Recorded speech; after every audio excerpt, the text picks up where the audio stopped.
የተባረከ ነው። አሜን። ያው ስሜታዊ ነው ነገር ግን የእግዚአብሔር ጸጋ ሞልቶብን ከእናንተ ፊት ቆመን የእግዚአብሔር ስም ለማመስገን በቅተናል። የእግዚአብሔር ስም የተባረከ ነው። አሜን።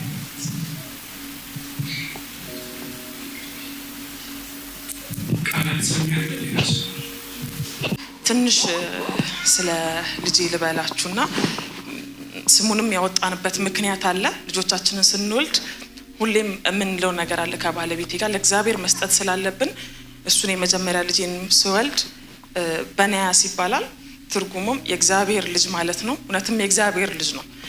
ሁለተኛውን ልጅ ስንወልድ አጋጣሚ ከአገር ወጥተን ስለነበረ ብቻችንን ነው ሁሉንም መከራ ጨርሰን የተወለደውና በርግዝና ሰዓትም በጣም ብዙ ፈተናዎች አልፌ ብዙ ህክምናዎች አልፌ ብዙ ህመሞች ታልፎበት ነው በስተመጨረሻ መውለድ በማልችልበት ሰዓት እግዚአብሔር ጣልቃ ገብቶ የተገላገልኩትና በህይወቴ ምን አልኩኝ? እግዚአብሔር ጠንካራ ነው አልኩኝ። ሴቶች ታውቁታላችሁ የርግዝናን ሁኔታ፣ ግን እግዚአብሔር ስላጠነከረን ሁለታችን ብቻ ሆነን ጠንካራም እግዚአብሔር መሐላችን ስለነበረ አሜሲያስ አልነው። አሜሲያስ ማለት እግዚአብሔር ጠንካራ ነው ማለት ነው። እና ይሄ ልጅ ወደዚህ ምድር ሲመጣ ትልቁን ነገር ፍቅር አስተምሮን ሄደው በጣም መተሳሰብን፣ ፍቅርን፣ መዋደድን ይሄ ወንድማዊ ስሜትን የልጅ ስሜትን ሰጥቶን ነበረ የሄደውና እኔና እሱ መሐልም ጥሩ እይታ ለልጃችን እንዲኖር ልጆቻችን እንድንንከባከብ እንድናይ አድርጎን የሄደው።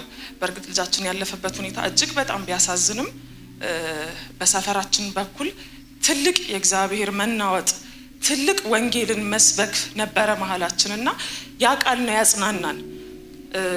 ትልቁ አምላካችን እንኳን ሞቶልን ተነስቶልናል፣ አድኖናል።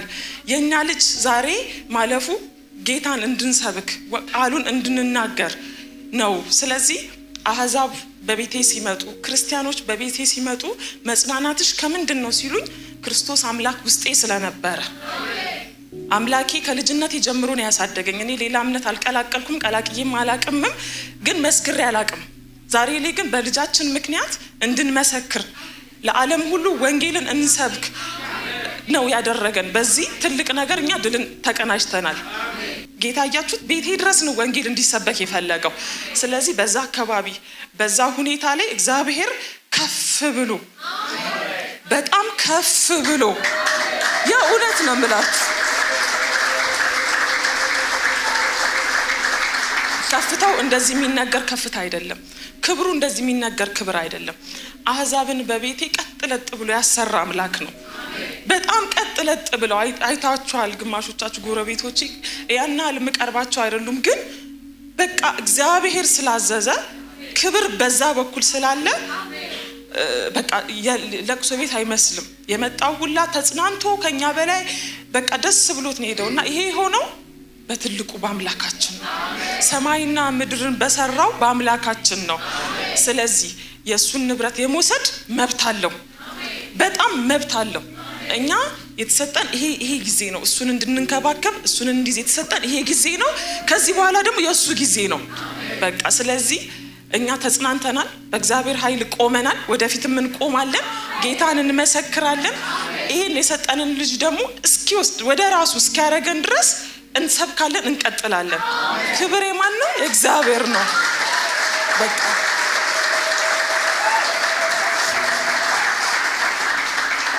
እና አምላካችን በቃ ትልቅ አምላክ ነው። ይሄንን አድርጓል። እኛ ምናዝነው ከሱ ጋር የነበረን አታችመንት ነው የሚያሳዝነን እንጂ ወደ ቅፉ ወደ አምላኩ መሆኑን ስናስበው እኛ ደስተኛ ነን። እጁ ላይ ነው ያለው በቃ በአብ ቀኝ በእጁ ነው ያለውና ያንን ብርሃን አይቶ ወደኛ የሚመጣበት ምንም ምክንያት የለም። ሲጀመርም አይምጣ በቃ እግዚአብሔር እጁ ላይ ነው ያለው። ሰው ይሁን በቃ እኛም ወደሱ መንገዳችንን እናሳምር እና ያንን ነው የምንለው። ሌላው ቤተክርስቲያኗ ላደረገችልን በቃ ትብብር በጣም በጣም በጣም ነው የምናመሰግነው። እጅግ በጣም እኛ ከጎናችን ሰው ያለ እስከማይመስለን ድረስ እስክንደነቅ ድረስ እያንዳንዷ ሂደት ትልልቅ ነገሮችን ያደረገችውና ቤተክርስቲያኗን በእግዚአብሔር ስም ዝቅ ብለን እናመሰግናለን። ክብር ለእግዚአብሔር። እኛ የምሕረት አምላክ አይደል ያለን። እኔ ዛሬ ላይ ሆኜ አይደለም ወር ደግሞ ሰው ሰብኮኝም አይደለም። እኔ እዛው ልጄ የተኛበት ሆስፒታል ውስጥ ከኋላ አስቀምጬ ነው ከፊት የህግ አካላቶች መጥተው ያለውን ለማስኬድ እንትን ሲሉ ኖ ያልኩት። ምክንያቱም እኛ የምንድነው የምህረት አምላክ ያለን ሰው ነን።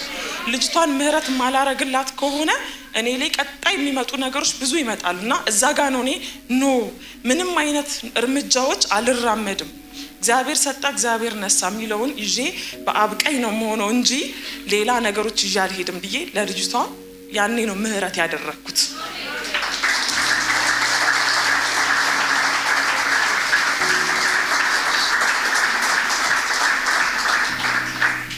እና በሰዓቱም ባለቤቴ እስኪመጣም ጠብቄ ነበረ። እሱም ሲመጣ ያለውን ነገር ነገርኩት። ለማን መልሰው ነገር እሷ ያለችበት ሁኔታ በጣም ከባድ ሁኔታ ውስጥ ነው። አንደኛ በጌታ አይደለችም፣ ያጽናናት የለም።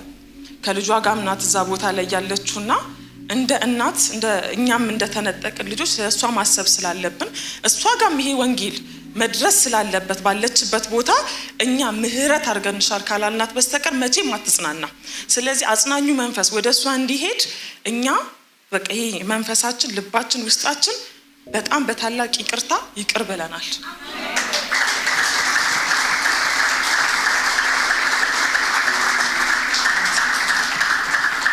ስለዚህ ሌላው ነገር ምናልባት ግራ እንዳትጋቡ ህግ የራሱ መንገድ አለው፣ እሱን ራሱ ይከተል። እኛ እንደ ቤተሰብ ነው እንደ አምላክ እንዳለን እንደ ሞተልን አምላክ እንደ ተነሳልን አምላክ ነው እኛ ይሄድ ነው። ስለዚህ በእኛ በኩል ምንም አይነት የምንመላለሰው ነገር የለም። ይቅር ብለን ጨርሰናል ማለት ነው። አመሰግናለሁ በጣም። የአምላካችን የእግዚአብሔር ስም የተባረከ ይሁን። እንደ እግዚአብሔር ያለ ማንም የለም ወገኖቼ። እግዚአብሔር ታላቅ አምላክ ነው፣ አጽናኝ አምላክ ነው። እሱ እግዚአብሔር ነው፣ ሊወዳደረው የሚችል ማንም የለም። ብዙ ነገር ማለት የለብኝም፣ ብዙ ነገር ብለዋለች። ክብር ለስሙ ይሁን። ያው ምህረት ለሚገባው ምህረት ማድረግ እንዳለብን ተምረናል። እግዚአብሔር አስተምሮናል። አሁን እንደተባለው ሄደን ፍርድ ቤት ብንሄድ፣ ወደዚህ ብንሄድ፣ ወደ ተራራ ብንወጣ፣ ወደ ሸለቆ ብንወርድ የሚለወጥ ነገር የለም የሚለወጥ ነገር። እኔ በዚህ ሀዘን ላይ የተረዳሁት ነገር አንድ ነገር ተረዳው። ሳምሶን በህይወት እያለ 50 ምንም ገሏል፣ በአህያ መንጋጋም ገሏል። መጽሐፍ ሲናገር ግን በህይወት ካለ የተበቀላቸው በሞቱ የተበቀላቸው በዙ ይላል። በዚህ ልጅ ሞት ብዙ ነገር አየሁኝ። ብዙ ሰዎች መጥተው ሊያጽናኑ መጥተው ራሳቸው ተስዳንተው ሄደዋል። ለምን? እዛ ጋር የነበረው ወንጌል ነው። እኛ ወንጌልን ተናገርን፣ ለሚያምን ተናገርን፣ ለማያምን ተናገርን። ለሚያምን ስል ዝም ብሎ ለሚመላለሰው ተናግረናል፣ ለማያምን ስንል ለማያምኑም ተናግረናል። በብዙ ነገር ውስጥ ያሉ ዘመዶቻችን አሉ፣ መጥተው እንደዚህ ነው እንደ ጴንጤ መሆን አሉ። አዎ እንደዚህ ነው። ከዚህ የበለጠ የለም፣ ከኢየሱስ ክርስቶስ የበለጠ የለም። ከየት እንዳነሳን እናውቃለን። ሁላችንም ከየት እንዳነሳን ታሪክ አለን። እኔም ብዙዎቻችሁ ታቁኛላችሁ ብዬ አስባለሁ። ፓስተርም ያውቀኛል። እንደኔ ታሪክ ያለው ሰው የለም። ኢየሱስ ያዘኝ።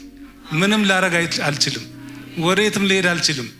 አሁንም እኛ ከመጽናናትና ከማጽናናት ያለፈ ምንም ታሪክ የለንም። ይቅር ከማለት ያለፈ ምንም ታሪክ የለንም። ምክንያቱም በብዙ ደም ይቅር የተባልን ሰዎች ነን። ስለዚህ እኛም ደግሞ ትንሿን ምህረት ማድረግ አይከብደንም፣ ምህረት አድርገናል።